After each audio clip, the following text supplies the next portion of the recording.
Welcome to Tenor Tech, where I solve the problems you didn't even know you had. In this video, I will show how to open Cadillac SRX hood.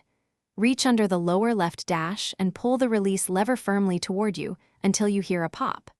Move to the front, place your hand under the hood center, and push the safety latch to the side while lifting. Use the prop rod or strut to secure the hood before working, and always set the parking brake for safety. Before you open the hood, ensure the vehicle is parked, the ignition is off, and the parking brake is set. Allow the engine to cool if it was running to avoid hot surfaces and steam.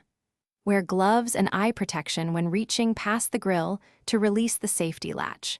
Keep loose clothing and long hair secured so nothing catches when you lift the hood, and prop it safely with the rod or strut.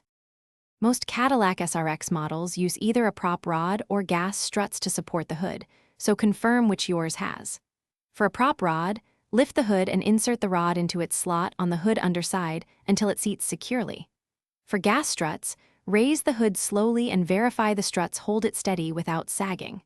Replace worn struts or use a secondary support if you notice fluid or weakness. Thanks for watching. Subscribe to keep your life in tune.